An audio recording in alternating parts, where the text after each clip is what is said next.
একটা আমেরিকার লোকের মুখ থেকে শুনছি, আমি খুব গর্বিত। এবং আমি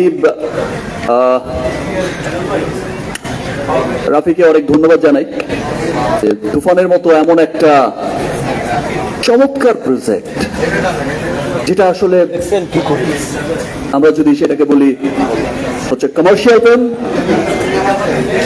এক সেন্সে দেখবেন কমার্শিয়াল ফিল্ম, আরেক সেন্সে আপনার মনে হবে it's a beautiful classic film. চমৎকার এর প্রেজেন্টেশন, অ্যাকচুয়ালি এটা সত্যি একটা চমৎকার ফিল্ম, গুড ফিল্ম। এখন আসলে আমার কাছে যেটা মনে হয় এখন পুরো পৃথিবীতেই এখানে সবাই যা যা মানে প্রশ্ন করতে পারবে, কোনো সুযোগ, অনেক সুযোগ রয়েছে। এনিওয়ে সব সময় তো আর আমাদের দেখা হয় না, আর যেহেতু দেখা হয়েছে অনেকদিন পর, আবার দেখা হবে হয়তো ঈদের পর, কখনো এক সময় আবার দেখা হবে সুন্দর একটা মুহূর্তে। বাট আজকের কথাটা আজকেই বলে যেতে চাই। চমৎকার ভাবে সবকিছু ইতিহাস আছে যে সামনে, আর সামনে যারা বসে আছে আমাদের ডিওপি কাসিম, আমাদের আর্ট ডিরেক্টর শিহাব, আদনান, তুমি তো ফাটিয়ে দিয়েছো।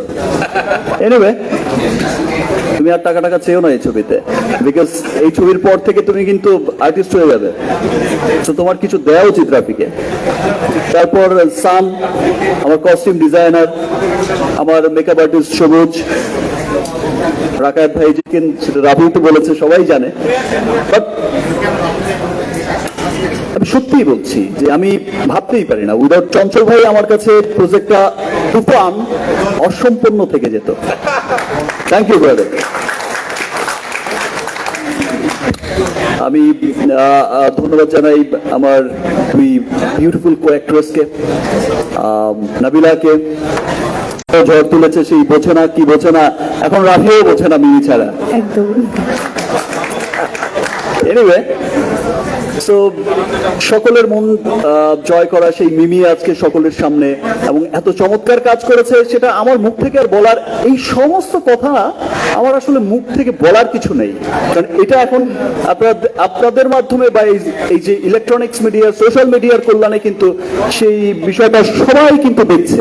আমি কদিন আগে আমার ব্যবসায়িক প্রতিষ্ঠান হার্লেনের র্যাম্প শোতে হেঁটেছি, বহু বছর পর, হয়তো বা আমি একটা 12-14 বছর পর র্যাম্প শোতে হেঁটেছি। আমারই থ্যাঙ্কস তারা অন করার জন্য। তো মিমিকে অনেক ধন্যবাদ, আমাকে অনেক হেল্প করেছে, মিষ্টি খাইয়েছে। ভাই আবার এসে দাঁড়িয়েছে, অসুবিধা নেই, আমি আমারটা বলেই যাব, দাঁড়িয়েই থাকবে, বিকজ আমি এই চান্স কখনো মিস করি না। আমি কখনো মিস করি না আপনাদের সাথে কথোপকথনের, আমি কখনোই মিস করি না আমার ভালোবাসার মানুষদের সাথে ইন্টারাক্ট করার, ভালোবাসার আদান প্রদান করার।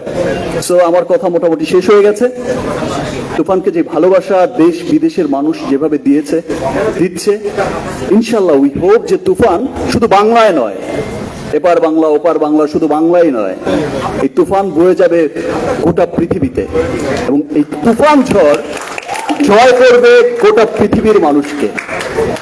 ধন্যবাদ সবাইকে, থ্যাংক ইউ, ভালো থাকবেন। এখনো শেষ হয়নি, আমি হচ্ছে আপনাদের প্রতিনিধি, সাংবাদিক ভাইয়ের আমার উপর আস্থা রাখতে পারেন। আমার তো আরো প্রশ্ন আছে। মানে আপনি যে বললেন বোঝে না সে বোঝে না, রিয়ার কথা বলছিলেন, সেই সিনেমার 2 নায়িকার নাম আমরা জানি না, বলবেন নাকি নায়িকাদের নাম কি? ভুলে গেছে। আচ্ছা, পাশে যারা বসে আছে এর মধ্যে যদি আর 5 নায়িকার কথা বলতে যাই, একটা বিপদ আছে বাবা। না না, এই 2 নায়িকার নাম আসলে তুফানে কি? আচ্ছা, আমরা এটা হলে গিয়ে জানবো। বাট আমার প্রশ্ন আপনার কাছে, এক এক ঈদে আপনি এক এক লুকে আসেন এবং নিজেকে ছাপিয়ে যান। এখন তো তুফান লুকেই আছে। এখন হ্যাঁ, সেটা আমার সেই রিমার্ক হার্লেনের মধ্যেও কিন্তু র্যাম্পে হেরেছি। তোমার কি বোর লাগছে আমাকে তুফান লুকে দেখে? না, আমার তো বল লাগবে না। সুন্দর লাগছে তো আমাকে, ভীষণ হ্যান্ডসাম। আচ্ছা, আমি যদি আরেকটু জানতে চাই, রায়হান রাফি খুবই দুষ্ট প্রকৃতির একজন পরিচালক, সবাই এটা জানেন, উনি কোনো কিছু বলেন না, গোপন রাখতে চান, সুরঙ্গে সব আটকে রাখেন। আপনাকে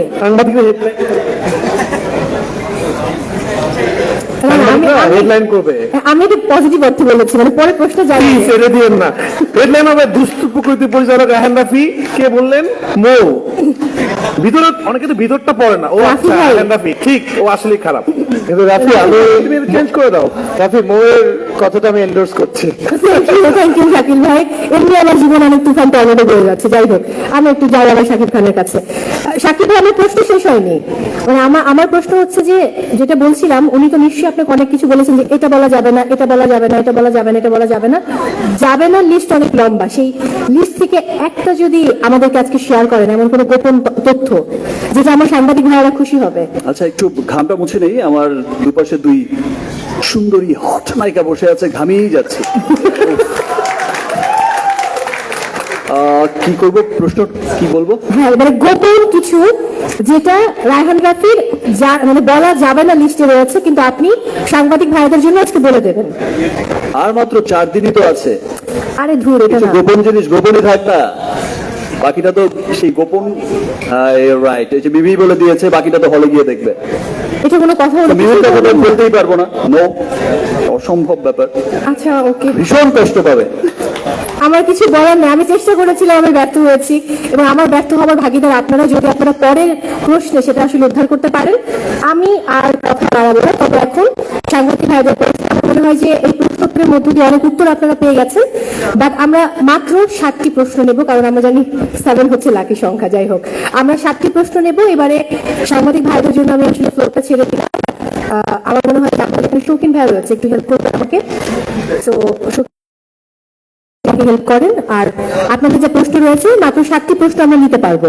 আচ্ছা, হ্যালো, শুনতে পাচ্ছেন নিশ্চয়ই? আমি আলকাসি, সময় টেলিভিশনের সিনিয়র রিপোর্টার। আমার প্রশ্ন সাদিয়া শাকিল ভাইয়ের কাছে, উনি হয়তো আমাকে দেখতে পাচ্ছেন না। আচ্ছা, একটু সামনে আসি। শাকিল ভাই, আমার প্রশ্ন আপনার কাছে, একটু ক্ল্যারিফাই করবেন। প্রথমে শুভকামনা আপনাদের তুফানের জন্য। সামনে ঈদ, আর মাত্র 4 দিন বাকি, আপনারা তুফান হলে ঝড় বইবে, এটাই আমরা আশা করছি। একটু ক্ল্যারিফাই করবেন। আমরা শুরু থেকে জেনে আসলাম যে তুফান হচ্ছে যৌথ প্রযোজনার সিনেমা, এবং আপনাদের প্রেস রিলিজ, আপনাদের তরফ থেকে যে প্রেস রিলিজ পাঠানো হয়েছে, সেখানেও এটাই লেখা ছিল যৌথ প্রযোজনার সিনেমা। এই যৌথ প্রযোজনার সিনেমা কিভাবে বেশি সিনেমা হয়ে গেল, এটা একটু জানাবেন। আর দ্বিতীয় প্রশ্ন হচ্ছে, আপনাদের বিরুদ্ধে একটা অভিযোগ এসেছে মানি লন্ডারিং এর, এই ব্যাপারে আপনি কিছু বলবেন কিনা? আপনার নামটা বলবেন একটু? আমার নাম আলকাসির, আমি সময় টেলিভিশনের সিনিয়র রিপোর্টার। আল কাসির ভাই, না? হ্যাঁ। কাসির ভাই, থ্যাংক ইউ এই কোয়েশ্চেনটা করার জন্য। আর এই সংক্রান্ত আর কারো যদি কোনো প্রশ্ন থেকে থাকে, আমি একবারে উত্তরটা দিয়ে দিচ্ছি, যাতে এটা আমি ক্ল্যারিফাই করে ফেলতে পারি আপনাদেরকে। প্রথম কথা হচ্ছে, এটা আপনাদের মনে আছে যে আমরা যখন 1 বছর আগে একসাথে তুফান সিনেমার ঘোষণা দিলাম, অ্যানাউন্সমেন্ট আসলো, তখন আপনারা মনে করতে পারবেন কিনা জানি না, আমি বারবার ক্ল্যারিফাই করার চেষ্টা করেছি এটা বাংলাদেশি সিনেমা। কোনোদিন আমরা বলিনি যে এটা যৌথ প্রযোজনার সিনেমা, এবং আপনারা কোথাও দেখাতে পারবেন না যে আমরা বলেছি যৌথ প্রযোজনার সিনেমা। দেখেন, একটা বিষয় কি, এখন তো সোশ্যাল মিডিয়াতে আসলে আপনিও একটা কথা বলে দিতে পারেন, আমিও একটা কথা বলে দিতে পারি, ওপেন প্ল্যাটফর্ম, যে কেউই বলতে পারে, কিন্তু অফিসিয়ালি আমরা কি বললাম সেটা হচ্ছে ইম্পর্টেন্ট। আমারও চোখে পড়েছে বিভিন্ন জায়গায় লোকজন এটা বলার চেষ্টা করছে। আপনাকে একটা ছোট জিনিস ওই যে বললাম, সবার জন্য একটু ক্লারিফাই করে দিচ্ছি। একটা সিনেমা যখন তৈরি হয়, একটা